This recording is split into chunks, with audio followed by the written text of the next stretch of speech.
공무원 시험 한국사 1타 강사로 꼽히는 전한기 씨가 남긴 영화 건국전쟁 관람 후기가 화제입니다. 15일 전한기 씨는 자신의 유튜브 커뮤니티를 통해 영화 건국전쟁을 관람한 뒤 관련 후기를 전했습니다. 그는 정치적으로 편향성을 띤 영화라고 보지 말라는 사람들도 있어서 도대체 뭐 때문인지 더 궁금했다라며 영화를 관람한 계기를 전했습니다.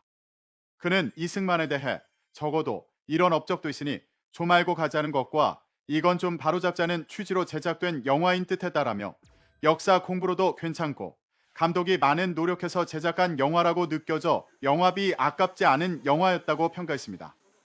특히 오는 4월 제21회 국회의원 선거를 앞두고 정치권에서 해당 영화를 놓고 치열한 공방이 오가고 있는 상황입니다. 전 씨는 총선 앞두고 있는 시점이라 각 당이나 강성 지지자들 입장에서는 득표 유불리 계산 때문에 더 민감한 듯한데 다들 그냥 쿨하게 보고 나서 평가는 각자의 몫으로 했으면 한다라고 말했습니다. 이어 그는 영화를 보지도 않고 이러쿵저러쿵하지 말고 보는 것도 각자 자유고 보고 나서 평가도 각자의 몫이다. 특히 편향된 자칭 역사 전문가라는 사람들에게 가스라이팅 당하지 마시라. 자신들의 노선에 유리한 업적만 이야기하고 불리한 것은 숨기고 속이는 것이 너무 많이 보인다고 했습니다. 또한 무슨 영화든 책이든 민감한 것이 있으면 일단 보고 나서 이야기해라. 보지 않은 인간들은 입 다물어라. 판단은 각자의 몫이라면서 저는 노무현 이야기를 담은 변호사 영화도 봤고 박정희를 담은 남산의 부장들도 봤고 전투한 담은 서울의 봄도 봤고 그 위에 김대중도 볼 것이다.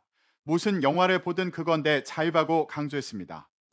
아울러 전 씨는 자신이 정치적으로 비치는 것을 경계하며 분명히 말씀드리지만 지금도 앞으로도 정치는 할 생각 추호도 없으며 그래서 저로나 우로나 진보나 보수나 치우치지 않고 언제나 상식을 존중하고 상식선에서 생각하고 글을 쓴다는 것을 분명히 말씀드린다고 했습니다. 한편 건국전쟁은 이승만 전 대통령의 생애와 정치를 조명한 다큐멘터리 영화로 지난 1일 개봉했습니다. 영화는 윤석열 대통령, 한동훈 국민의힘 비상대책위원장, 나경원 전 의원 등이 연달아 영화를 호평하며 뜻밖의 흥행 역주행의 주인공이 돼 50만 관객 돌파를 목전에 두고 있습니다.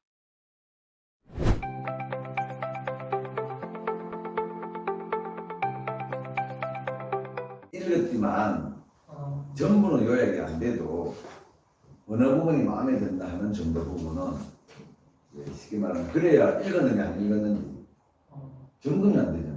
이제 이해했습니다. 그 네. 뭐냐면 저는 그냥 감상이 아니라 네. 이 책이 대외적으로 이 글을 읽었을 때 네. 사람들이 이 책의 가치를 알고 읽어볼 수 있는 마음이 생기도록 독후감이라는 게 네. 그런 거잖아요. 네. 독후감이라는 게 또 학교에서 숙제를 줄 때 독후감을 쓰라는 것도 네. 먼저는 이제 읽었는지 안 읽었는지.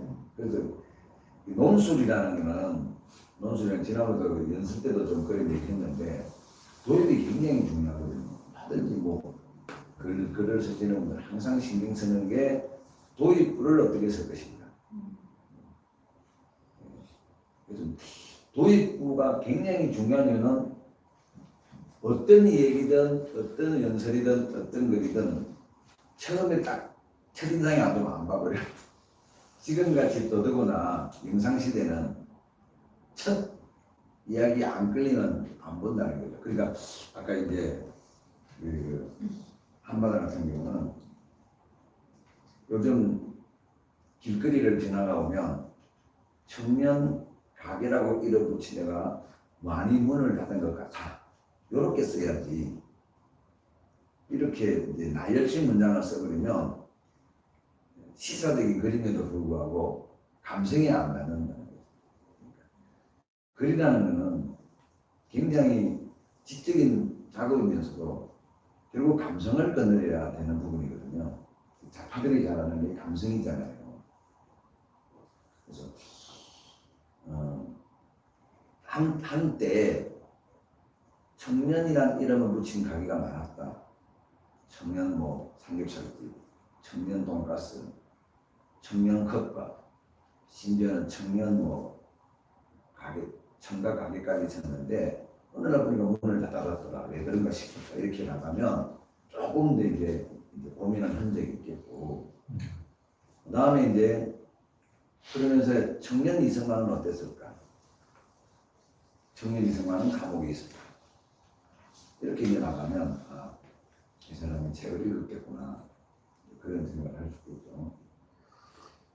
그 다음에 이제 정태민 형제는 이제 이건 시예요, 시. 내가 시는 잘 쓰시는 것 같아요. 지난번에 내가 그때도 한번 칭찬했죠. 시 잘 쓸 것 같아요.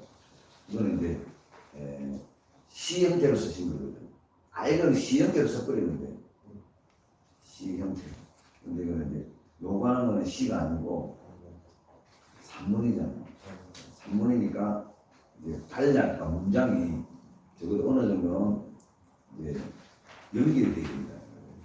이거는 이제 뭐 시라고 하면 굉장히 좋은 작품이에요. 근데 이것이 하나의 이제 작품성을 가지려면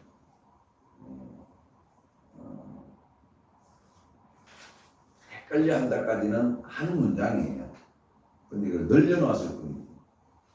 실제로는 이제 그 단락은 한 단락으로 그러니까 계속해서 한 문장으로 봐야 된다는 얘기죠. 왜 우리 국어 학교 다닐 때 국어 공부하면 어디서부터 한 문장일까 연구를 보잖아요.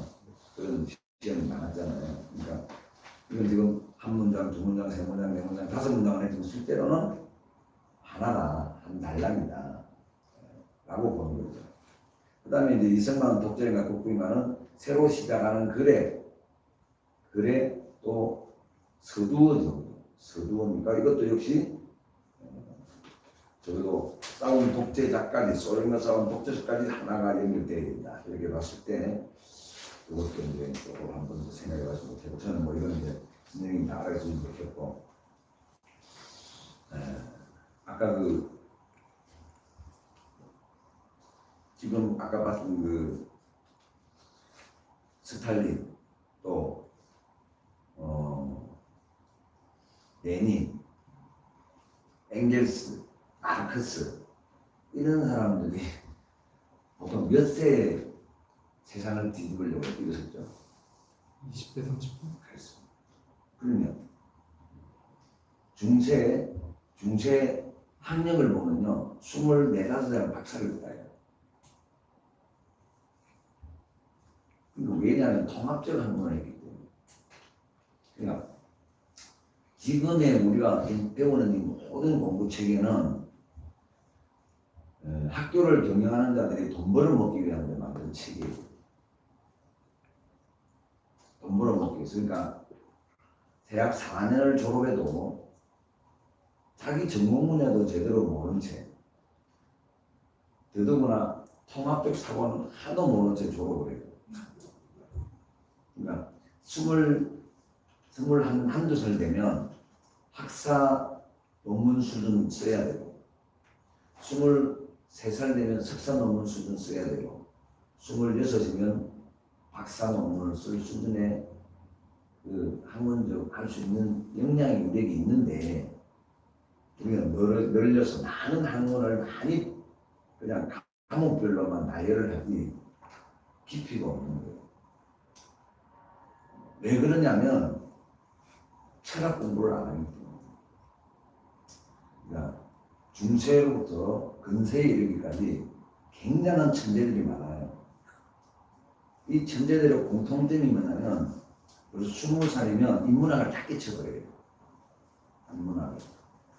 그래서 이승만도 그런 적인 사고를 가졌기 때문에 배제학교에 간 이유가 자기는 과거 시험을 쳐서 관리가 될 만큼 공부가 끝났다는 거예요. 단지 지금 과거 시험이 뭐예요? 거짓으로 다들 찾기 때문에 떨어졌을 뿐이지 5번, 6번을 쳐도. 그래서 배제학교에 간 이유가 여러 가지 책을 보면 서양 학문 가면 교류 볼 것 같아. 서양 학문이 얼마나 도도한지 자기가 알고 있는 그 유교적 성리학과 이런 공부가 과연 서양이 가지고 있는 이 사상과 한번 견주어 보려고 청량을 하러 간 거예요. 공부를 하러 간 게 아니고. 그러니까 벌써 인문학적 사고는 동서를 막론하고 뭐 이러는 결과가 똑같아요. 진리는 동서를 막론하고 똑같아요. 어디 신에게 이르는 거예요. 동양사상도 뭐 이기 이른론, 이기 이원론 그래도 결국에는 뭐예요?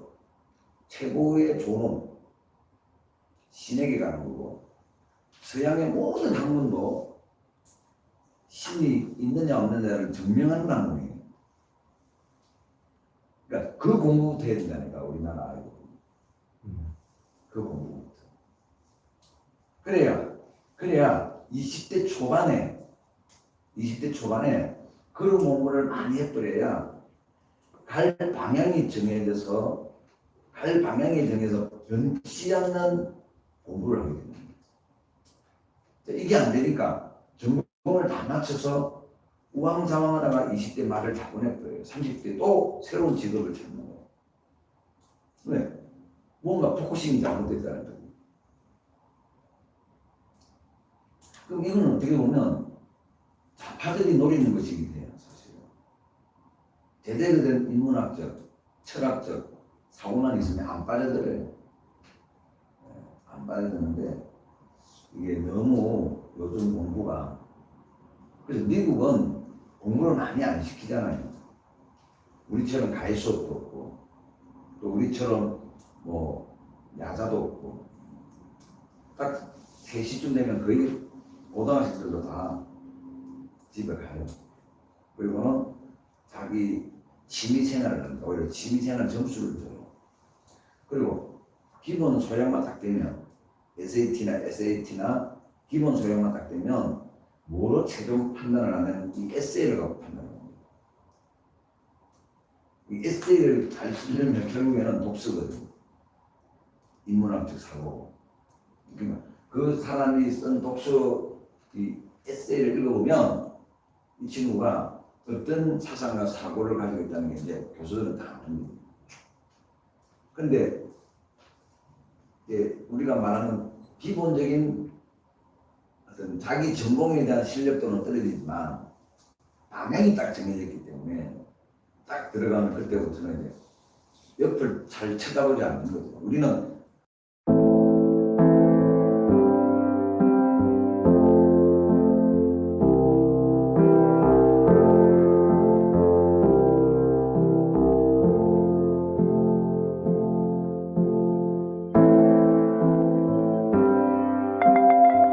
이승만에 대한 책이 거의 없습니다. 학생들이 읽을 만한 책. 그것은 철저하게 좌파적 사고를 가지신 분들이 이승만 흔적 지우기를 70년간 했기 때문입니다. 그러면 왜 유독 이승만이냐? 이승만만 지우면 한국이 자유민주시장 경제 체제라는 것을 지울 수 있기 때문입니다. 이승만 대통령은 철저하게 우리나라를 기독교, 자유, 그리고 평화, 그리고 한미동맹이라는 정말 중요한 역사의 굵직굵직한 일을 완성하고 가신 분이십니다. 처음에 이승만은 감옥에서 예수님을 믿고 목사가 되기 위해서 미국으로 갔습니다.